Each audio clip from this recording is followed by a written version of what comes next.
찬송가 342장 찬양 드리겠습니다. 찬송가 342장입니다.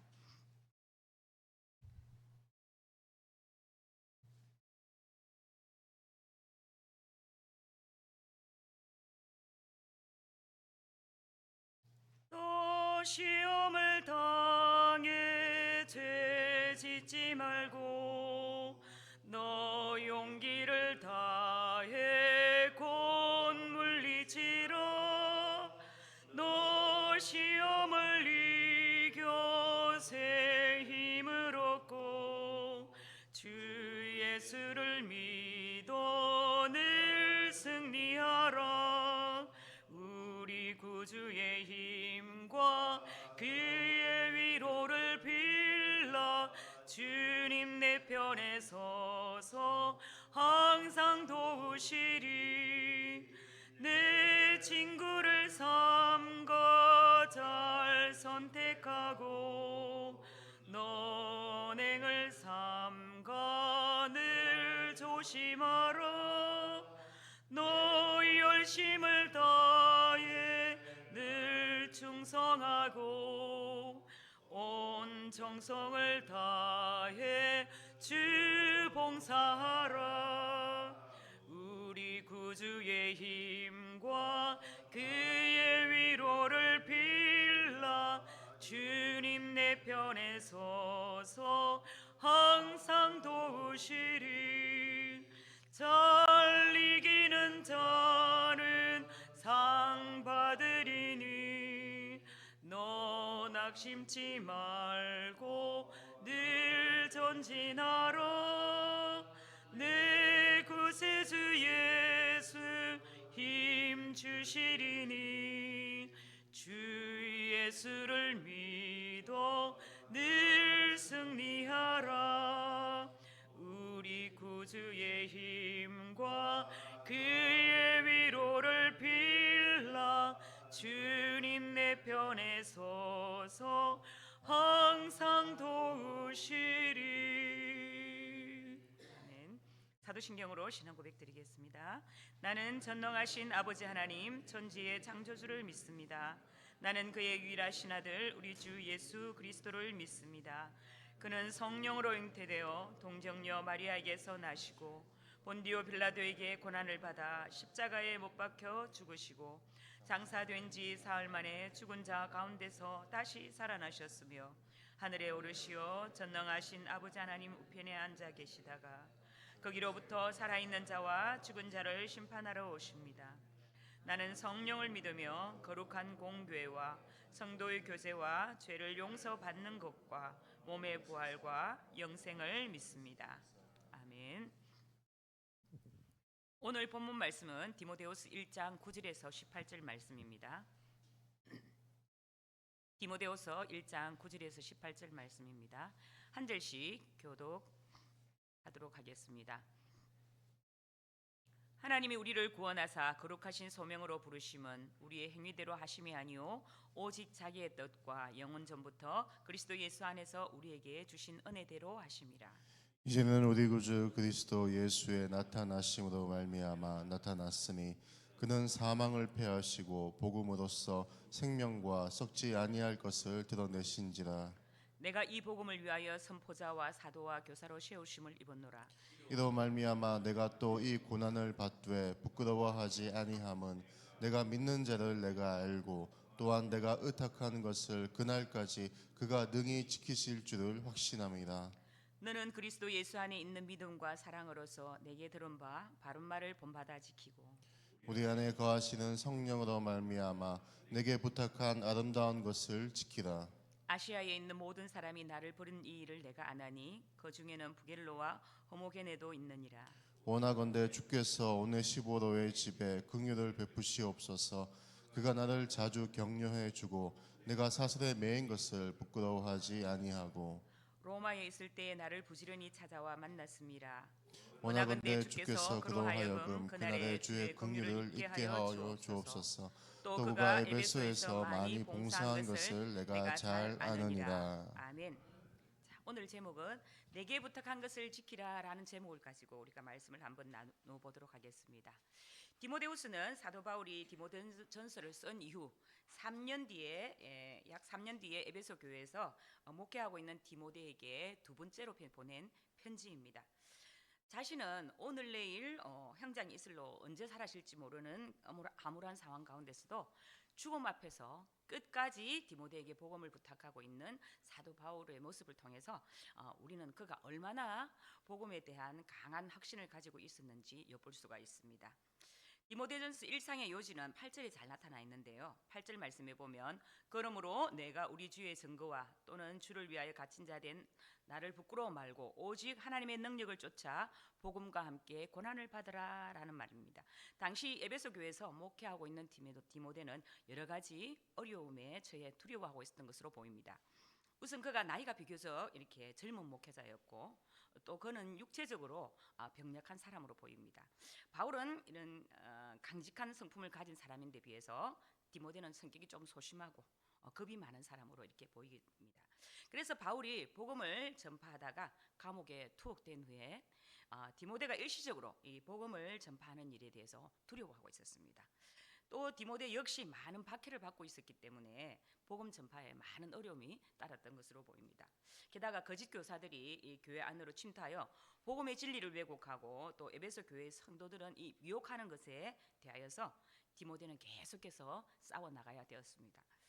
안팎으로 계속되는 이러한 고난은 디모데의 마음을 굉장히 무겁게 했을 것입니다. 그러나 사도 바울은 그런 디모데에게 용기를 더해주며 그가 복음과 함께 이렇게 고난을 받을 것을 고면하고 있습니다. 바울은 디모데에게 복음 전파 때문에 당하는 고난을 두려워해서는 안 된다고 이렇게 말하고 있습니다.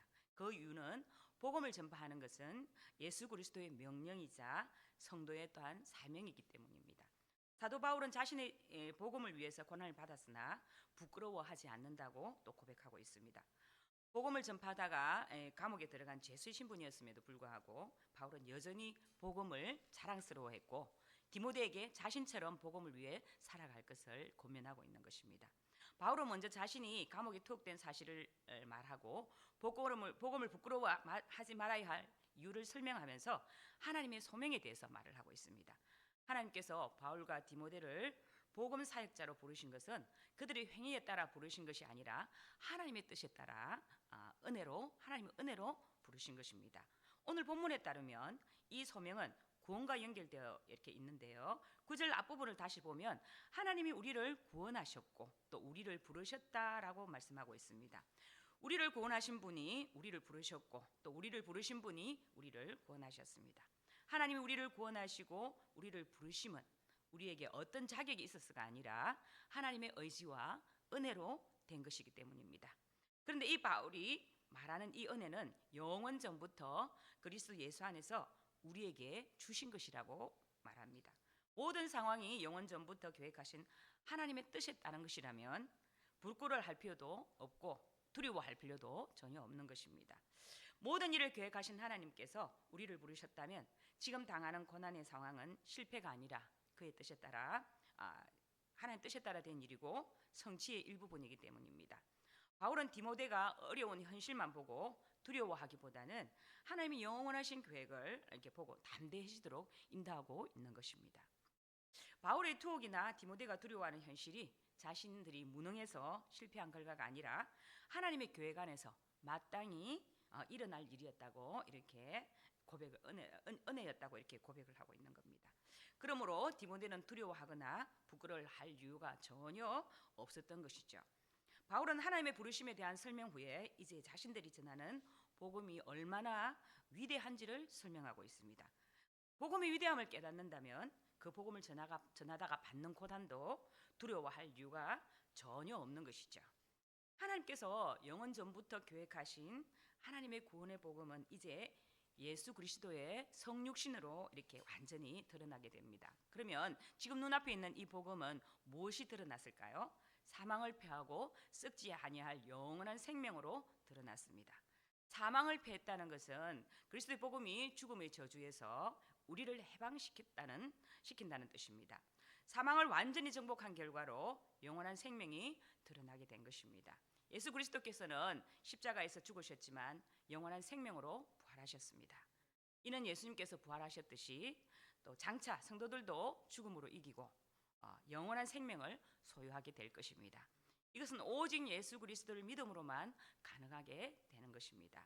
예수의 죽음만을 바라보고 부활하심을 보지 못한다면 복음을 부끄러운 것으로 여길 수밖에 없을 것입니다. 그러나 영원한 생명으로 또 부활하신 예수님을 바라본다면 복음은 부끄러운 것이 아니라 영광스러운 것이 되는 것입니다. 디모데는 이 복음의 실체를 정확히 깨닫고 부끄러워하거나 두려워하지 말아야 합니다. 11절 바울은 하나님의 부르심을 받아 영광스러운 복음을 선포하는 자로 세우심을 받은 것에 대해서 자랑스럽게 말합니다. 그는 내가 이 복음을 위하여 선포자와 사도와 교사로 세움을 받았다라고 말하는 것은 자신의 사명에 대한 바울의 자부심을 드러내고 있습니다. 바울은 자신이 행할 사역자, 선포자, 사도, 교사 등으로 세 가지 측면에서 소개하고 있는데요. 여기서 선포자는 복음을 전하는 자를 의미하고요. 사도는 복음을 전파를 위해서 예수 그리스도의 권위를 받은 위임받은 제자를 의미합니다. 그리고 교사는 기독교 진리를 체계적으로 잘 가르치는 사람을 교사라고 하죠. 그래서 바울은 지금 감옥에 외롭고 쓸쓸한 가운데 있지만 하나님의 복음의 선포자로 부름받았다는 사실에 대해서는 매우 자랑스럽다고 이렇게 생각하고 있습니다. 바울이 이처럼 숱한 역경과 또 커다란 고통 가운데서도 복음을 부끄러워하지 않을 수 있었던 것은 그 이유가 무엇이었을까요? 12절 말씀을 한번 같이 읽어보도록 하겠습니다. 자, 시작. 이로 말미암아 내가 또 이 고난을 받되 부끄러워하지 아니함은 내가 믿는 자를 내가 알고 또한 나의 의탁한 것을 그날까지 그가 능히 지키실 줄을 확신함이라. 아멘. 바울은 자신에게 복음 전파의 사명을 주신 이가 어떤 분이신지를 잊지 않았습니다. 천지를 지으시고 다스리는 전능하신 하나님, 바로 그분께서 바울에게 복음 전파의 사명을 주신 것입니다. 또한 바울은 하나님께서 사명만 주셨을 뿐만 아니라 그 사명을 이루기까지 자신을 지켜주시고 또 보호해 주실 것을 확신했던 것이죠. 따라서 사도 바울의 마음은 어떤 고난 앞에서도 움츠러들지 않았고 감옥 안에서도 담대한 복음을 전가하며 살아가게 되었던 것입니다. 13절과 14절에서는 바울은 자신이 복음을 부끄러워하지 않고 죽음을 두려워하지 않았던 것에 대해서 설명한 후에 이제 디모데도 그것을 본받으라고 말합니다. 내가 들은 바 바른 말을 본받아 지키라. 그것은 바울이 선포한 복음을 지키라는 뜻입니다. 이것은 곧 성도는 주님의 주신 말씀을 따라 살아야 한다는 말입니다. 이 말씀은 사실 주님을 믿는 모든 성도들의 열망이라고 할 수 있습니다. 구원의 은혜를 베풀어 주신 주님을 실망시키지 않고 싶고 또 주님께 칭찬받고 싶은 종으로 이 세상을 살고자 하는 성도라면 누구나 이에 대한 열망을 갖고 있을 것입니다. 이 열망에 대한 방법은 어떤 것이 있을까요? 예수님의 믿음과 사랑입니다. 주님께서 이 땅에 계실 때 하나님에 대한 완전한 신뢰를 볼 수 있습니다. 단 한순간이라도 임무를 생각하고 또 판단하고 행동한 것이 아니라 하나님의 완전한 신뢰하는 믿음으로 살았습니다. 또한 사랑도 자신의 유익을 구하지 아니하고 섬기는 자로서 잃어버린 자신들을 위해 기꺼이 자신의 가진 모든 것을 주신 사랑이었습니다. 바울은 디모데에게 내게 부탁한 아름다운 것을 지키라라고 14절에서 권면하면서 복음이 얼마나 선하고 아름다운 것인지를 상기시켜주고 있습니다.